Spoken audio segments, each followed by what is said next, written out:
Hey there, fellow sojourners, and welcome back to another edition of Appropriate in the Culture. On today's episode, we're continuing with our awkward conversations. This is awkward. By discussing porn, pornography, pornographic images. Just play the song. Hello, darkness, my old friend. Yep, it's going to be one of those episodes. So clear those browser histories, slip into incognito mode, and join me for an awkward conversation. This is awkward. About pornography. Parental warning, some content may not be suitable for children. I'm Pastor Shane. I'll be your adult entertainment filter today as we appropriate some culture.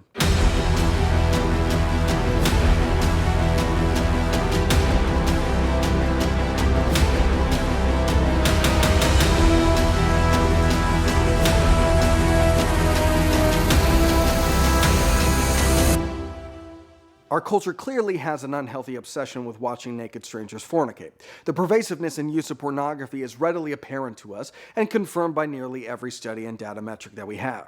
A 2018 study on people ages 18 to 35 found that 73% of women and 98% of men engaged with internet porn within the previous 6 months. According to a report on 60 Minutes, Americans spend somewhere around $10 billion a year on adult entertainment products. And major hotel chains like Hilton, Marriott, Hyatt, Sheraton, and Holiday Inn say that most of their in-room profits are from the sale of pay-per-view porn, with half of all guests purchasing erotic videos.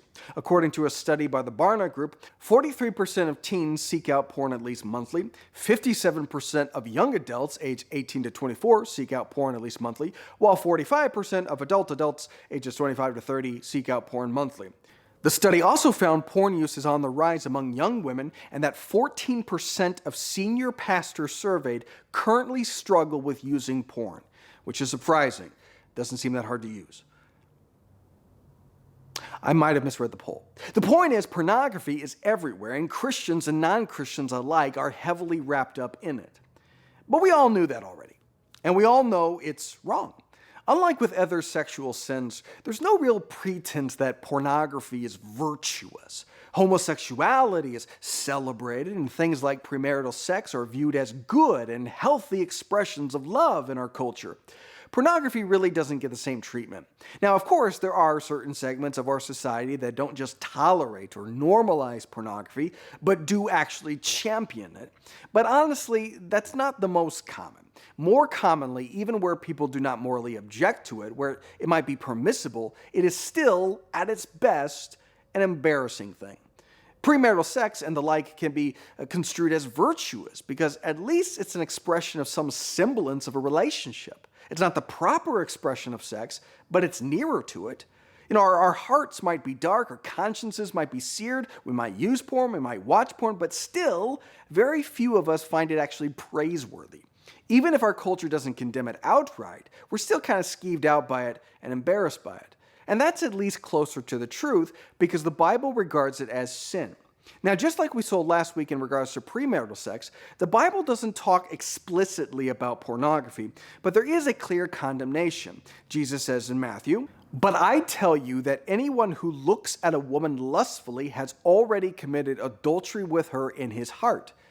Engagement with pornography is manifestly a lustful act, and lust is repeatedly and consistently characterized as sin in the Bible. It says in 1 John, "For everything in the world, the lust of the flesh, the lust of the eyes, and the pride of life comes not from the Father, but from the world." Colossians, "Put to death, therefore, whatever belongs to your earthly nature, sexual immorality, impurity, lust, evil desires, and greed, which is idolatry." Ephesians, "Have nothing to do with the fruitless deeds of darkness, but rather expose them. It is shameful even to mention what the disobedient do in secret." Well, we know what they do in secret, and it's gross, and it's sinful. Now, I'm sure some of you are saying, wait a darn minute there, critically acclaimed author Nathan Shane Miller. How can you condemn pornography as sinful? Didn't you say that sin is not external? I don't recall that. The scriptures are clear and emphatic. Sin is not external. Sin is not external. Sin is not external, but sin is not external. Again, as we have repeatedly stated, sin is not external. As we've said 1,000 times at this point, sin is not external. All right, you caught me. But I stand by that. What is being condemned in Scripture is lust, and lust is a condition of the heart, it's not a condition of the eyes.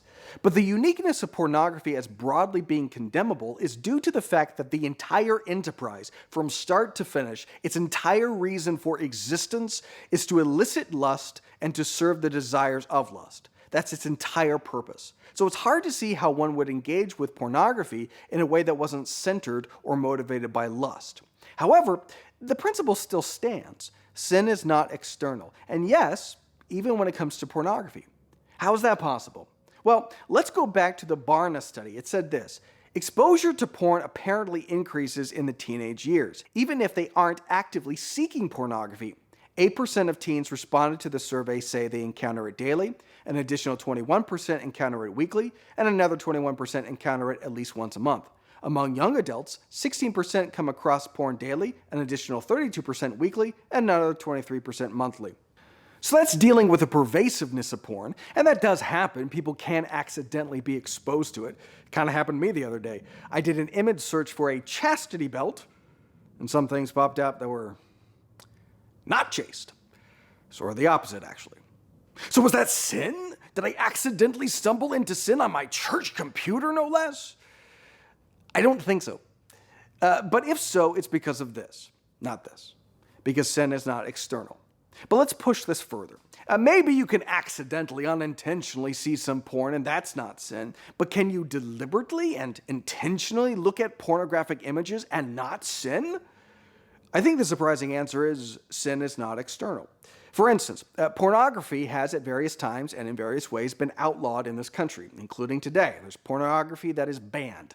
So when law enforcement arrests a person for possession or dissemination of pornography, how do they know that it's pornographic material? They have to look at it. That's the evidence of the crime. Someone, somewhere in law enforcement has to examine the evidence. Even in our fancy-schmancy CSI world, law enforcement has to examine the evidence. And prosecutors have to review the evidence. And even jurors have to see at least some, even if it's somewhat redacted, they have to still see some of the evidence. Intentionally, deliberately, viewing pornographic images. Are they all sinning? I don't think so.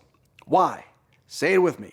Sin is not external. It's not what comes into our eyes deliberately or otherwise. It's what comes out of our heart that matters. It's our response to it that is sinful or not. But again, the fact remains that the sole purpose and intention of pornography is to elicit and promote lust. It is sinfully made, it is sinfully promoted, and it is unquestionably used in sin. That's the default. And so the broad stroke condemnation of it is justifiable. And we know it. We all know all the ways in which it's sinful, and because it's sinful, it's also harmful. There's no shortage of studies chronicling the harms of pornography. Studies have found that married men who are involved in pornography feel less satisfied with their conjugal relations and less emotionally attached to their wives. Other studies indicate that those who watch porn had more affairs and were more likely to pay for sex. Other evidence suggested that watching porn is associated with a 7-fold increase in the likelihood of having casual sex. Watching could also shrink parts of the brain. A 2014 study out of Berlin looked at the brains of more than 60 men while they looked at pornographic images and quizzed them on their porn watching habits. They found that the part of the brain that makes up the reward system was smaller in those who watched a lot of porn. There's also a lot of data about the addictive nature of pornography, and anecdotally you see that. A truck driver crashed his semi, killing a man because he was watching porn. Jeffrey Toobin was caught doing things on a Zoom work call for which he was fired by the New Yorker and then hired by CNN. That's crazy addict-like behavior. But wait, there's more. Not only is porn harmful to those who watch it, it's also harmful to those who make it. I know, we're all shocked. A UCLA study found that 10.3% of performers, 75% of whom were women, were physically hurt during a film shoot. Nearly 14% of performers performed a sex act they did not want to do. Additionally, 23.7% said they had gonorrhea or chlamydia. And 1/3 of performers had used a drug besides marijuana in the prior 3 months. Nearly 59% of respondents had used marijuana in the 3 months prior to the study. because you have to get altered in order to make it through the workday. Porn is bad for those who are in it. And so in all ways, it should be avoided. And speaking of avoiding it, Appropriate in the Culture is brought to you by any internet porn blocker ever. If you have a problem with porn, what are you waiting for? Act now. Get any internet porn blocker ever. Just do it. Any internet porn blocker ever keeps out 100% of harmful pornographic sites and 97% of CNN. Alrighty, so I really don't like talking about this issue because what's there to say? We know. We all know it's wrong. We all know it's sinful. We all know it harms those who watch it. We all know it harms those who make it. We know.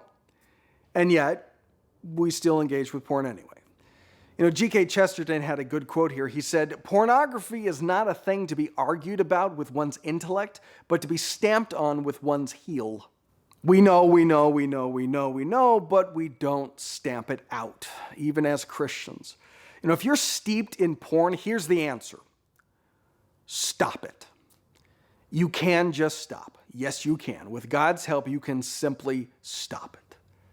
Well, that's too simplistic. You don't understand the nuances of addiction. It is far more complex of an issue. No, pornography is not a thing to be argued about with one's intellect, but to be stamped on with one's heel. Look, there's grace, there's forgiveness, and you're hardly alone with the issue. But if this is your battle, it's time to stamp it out. If you need help, there's help. Get some. There's tools to help protect you. Use them. There's support groups. Join them. Whatever it takes to stop it. Less talking, more stamping. Well, that'll do for today. If you like what we're doing here, be sure to like, share, and review. You can follow me on Facebook, Twitter, or Locals. Send in your comments. I always love reading those. And I'll see you back here again next week for more Appropriate in the Culture.